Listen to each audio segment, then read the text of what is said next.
Hello and welcome to Vivid Education Classes. So today we are going to discuss the first chapter of civics. The name of the first chapter of civics is power sharing. Power sharing simply means division of power. हम देखेंगे इस chapter में कि power का division होना क्यों जरूरी है, पावर डिवीजन ना करने से क्या क्या समस्याएं आती हैं, और इस बुक में इस चैप्टर में दो एग्जाम्पल कोट कर रखे हैं उन्होंने। पहला एग्जाम्पल बेल्जियम का है। बेल्जियम ने पावर शेयरिंग की थी या बेल्जियम ने पावर शेयरिंग नहीं की थी, तो बेल्जियम के साथ क्या हुआ। सेकंड एग्जाम्पल उन्होंने कोट कर रखा है श्रीलंका का, कि श्रीलंका ने पावर शेयरिंग की थी या श्रीलंका ने पावर शेयरिंग नहीं की थी। अगर श्रीलंका ने पावर शेयरिंग नहीं की तो श्रीलंका में क्या हुआ था। तो सबसे पहले अपन पढ़ते हैं बेल्जियम के बारे में कि जो बेल्जियम है उसमें क्या था।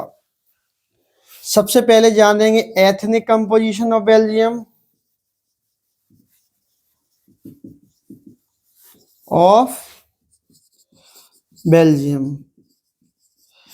बेल्जियम जो है वो एक यूरोप की स्मॉलर कंट्री है। कैसी कंट्री है? स्मॉलर।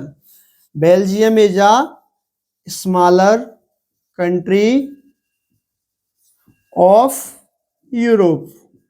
बेल्जियम एक यूरोप की एक स्मॉलर कंट्री है जिसके आसपास जो कंट्रियां आती हैं, मतलब इससे जो इसके बॉर्डर से जो चिपकी हुई कंट्रियां हैं वो है Germany, France, third one Netherland, fourth Luxembourg. These are the four neighborhood country of the Belgium, Netherlands, Germany, France and Luxembourg. अब आते हैं ethnic composition of the Belgium में। बेल्जियम की एथनिक कंपोजिशन देखें तो बेल्जियम पूरा टू पार्ट्स में divide है।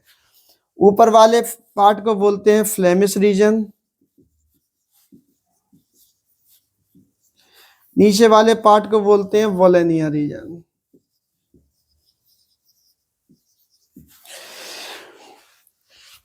जो फ्लेमिश रीजन में है उसमें 59% जो लोग रहते हैं वो डच स्पीकर रहते हैं। कौन रहते हैं? 59% डच स्पीकर।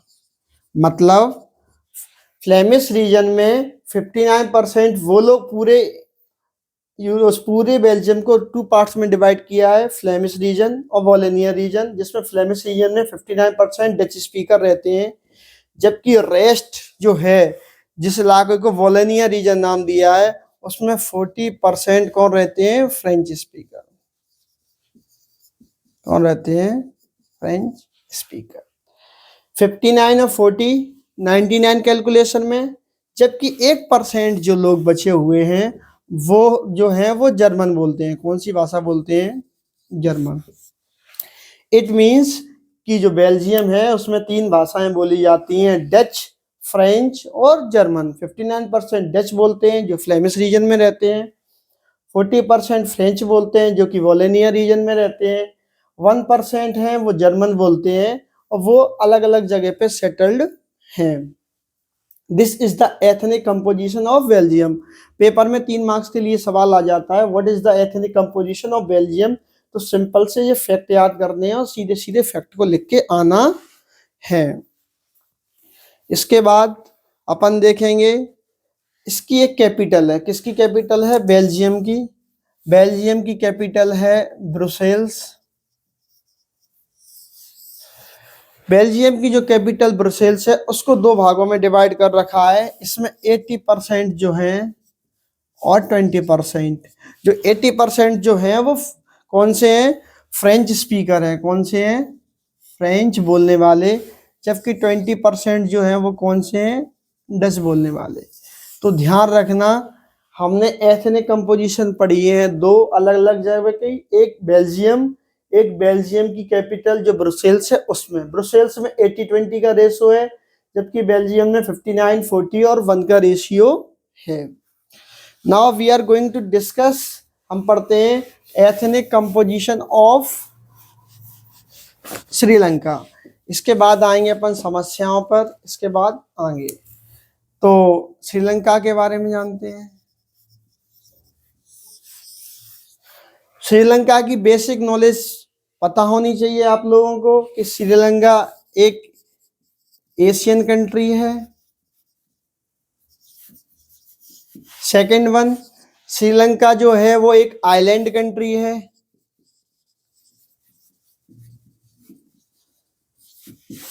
आपने कभी इंडियन मैप या फिर इंडिया के आसपास नेबर ऑफ इंडिया ज्योग्राफी का पहला चैप्टर पढ़ा होगा 9th क्लास में, तो पढ़ा होगा श्रीलंका और मालदीव्स इंडिया के पड़ोसी राज्य हैं, सॉरी पड़ोसी कंट्री हैं, जो कि अरेबियन सी में पाया जाता है मालदीव्स, और बे ऑफ बंगाल में पाई जाती है श्रीलंका। अगर मैं श्रीलंका की एथनिक कंपोजिशन की बात करूं तो श्रीलंका की एथनिक कंपोजिशन में 74% वो लोग रहते हैं जो सिन्हाला बोलते हैं। कौन सी भाषा बोलते हैं? सिन्हाला स्पीकर। जबकि लगभग 18% श्रीलंका में वो लोग बोल रहते हैं जो कि तमिल बोलते हैं। क्या बोलते हैं? तमिल लैंग्वेज को बोलते हैं। तमिल में 2 टाइप है। एक वो जो श्रीलंकन तमिल है वो अप्रोक्स 13% है। कितने परसेंट है? वो अप्रोक्स 13% है। जबकि रेस्ट इंडियन तमिल है जो उनके 4 फादर्स कहीं ना कहीं श्रीलंका में just for the purpose of education तो उस समय नहीं रही होगी, mostly for the purpose of trade के लिए वो लोग वहां पे गए और वहां पे ही वो लोग रह गए। जो श्रीलंकन तमिल्स हैं वो इस इलाके पे रहते हैं, ईस्ट में और नॉर्थ में, जबकि सिन्हालास वगैरह सब इस वाले इलाके में श्रीलंका में रहते हैं। तमिल इस इलाके में और ये वाले इस इलाके में रहते हैं। इसका कैलकुलेशन करोगे तो 7% बचे, 7% जो बचे हुए हैं वो क्रिश्चियनरीज हैं। कौन है? क्रिश्चियंस।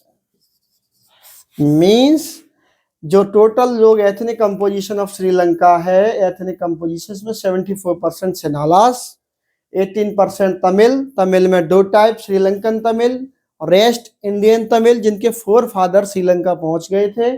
7% जो है वो क्रिश्चियन है। कौन से वाले हैं? 7% क्रिश्चियन लोग रहते हैं। अब पढ़ते हैं कि ये तो ठीक है एथनिक कंपोजिशन है, तो एथनिक कंपोजिशन से तो हमने बस बेसिक पढ़ा हुआ है कि एथनिक कंपोजिशन ऐसा ऐसा है। तो प्रॉब्लम क्या थी? प्रॉब्लम इन श्रीलंका,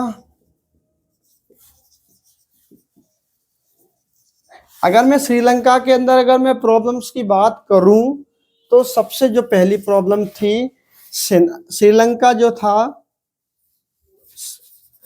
पहले बेसिक, तो श्रीलंका जो था वो 1948 में इंडिपेंडेंस मिला उसे। कब मिला? 1948 में उसे इंडिपेंडेंस मिला। वो श्रीलंका 1956 में सिन्हाला एक एक्ट लेके आई। कौन सा एक्ट लेके आई? एक 1956 में श्रीलंका या फिर सिन्हाला गवर्नमेंट एक एक्ट लेके आई जिसके तहत उन्होंने डिसाइड किया, उन्होंने क्या डिसाइड किया 1956 के, वो लोग बुद्धिज्म को चाह रहे थे कि बुद्धिज्म जो है वो सब लोग माने। Most of the Sinhala speaker follow Buddhism, so the government या फिर Sinhala speaker foster Buddhism on the all people of the Sri Lanka. दूसरी बात, उन्होंने सिन्हाला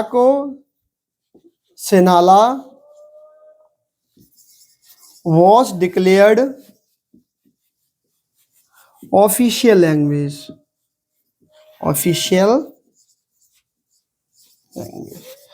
उन्होंने सिन्हाला को ऑफिशियल लैंग्वेज डिक्लेयर कर दिया था। किसको ऑफिशियल लैंग्वेज डिक्लेयर कर दिया था? सिन्हाला को ओनली। ठीक है। और वो गवर्नमेंट जॉब्स या फिर एम्प्लॉयमेंट की अगर मैं बात करूं तो वो लोग केवल किसको प्रेफर कर रहे थे? सिन्हालास को। इन सब चीजों में किसको प्रेफर कर रहे हैं वो लोग? Sinhalas. Because in all the conditions the government are formed by Sinhalas, और सिनालास को ही वो हर चीज में सपोर्ट कर रही थी। तो the Sri Lankan Tamils feel alienated. Alienated का मतलब होता है अलगाव, मतलब उन्हें इस एक प्रकार से इन लोगों से ईर्ष्या या घमंड होने लगा कि ये लोग जो भी कर रहे हैं वो अपने लिए कर रहे हैं, और just because we are minority तो ये लोग हमारे लिए कुछ नहीं कर रहे हैं। आगे ऐसा चलता रहा। इस चक्कर में श्रीलंका में 2009 में सिविल वॉर हो गया। क्या हो गया? Civil war. Civil war was happened in Sri Lanka 2009, क्योंकि द रीजन बिहाइंड इट कि the Sri Lankan Tamils, Sri Lankan Sinhalas does not share power with the Sri Lankan Tamils. अगर वो पावर शेयर कर देते तो श्रीलंका के अंदर 2009 में सिविल वॉर नहीं होता था। अभी तक जो पढ़ा है हमने उससे 3 या 4 क्वेश्चन आते हैं। पहला क्वेश्चन आता है कि what is the ethnic composition of Belgium. Second question आता है कि what is the ethnic composition of Sri Lanka. तीसरा क्वेश्चन आता है कि what is the reason behind the feeling of alienation by the Sri Lankan Tamils और तमिल्स। तीनों क्वेश्चंस के आंसर मैंने अभी बताए हैं। इन पॉइंट्स को आप याद करेंगे तो सीधे सीधे आप इनके आंसर लिख के आएंगे।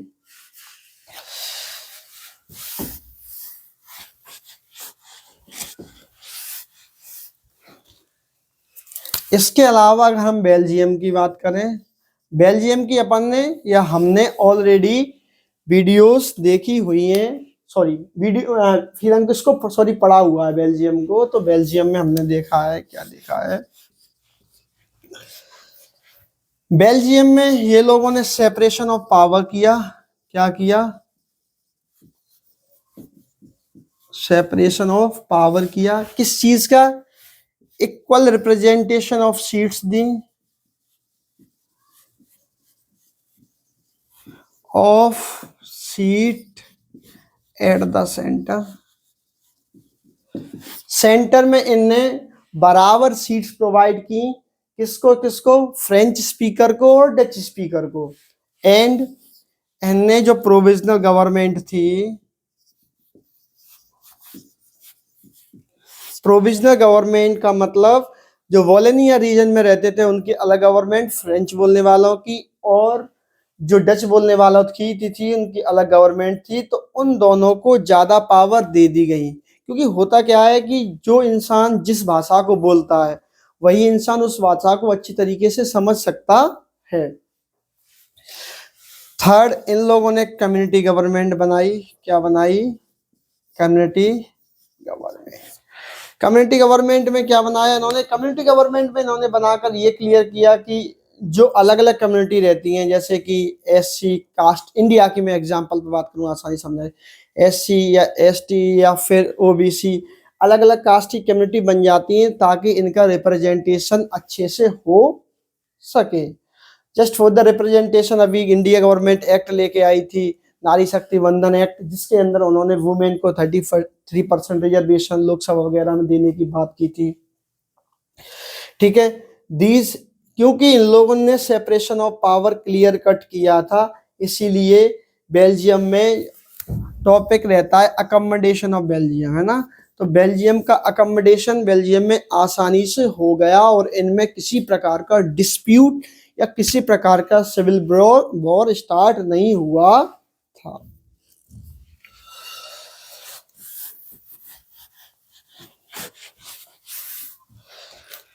इस चैप्टर में नेक्स्ट जो टॉपिक है वो है forms of power sharing.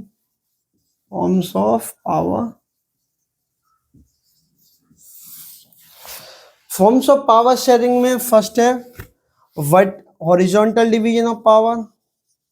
Horizontal division of power, horizontal division of power में हमने 6th 7th 8th 9th और लेटर ऑन ऑफ 10th इसमें पढ़ रखा है कि they are 3 type of parallel government. First one legislative, second one is executive, third part is judiciary. अगर legislative अगर एग्जीक्यूटिव, अगर जुडिशरी का क्लियर कट सेपरेशन होगा पावर का, तो ये दोनों एक दूसरे के सामने कभी खड़े नहीं होंगे। सेकंड है वर्टिकल डिवीजन ऑफ पावर,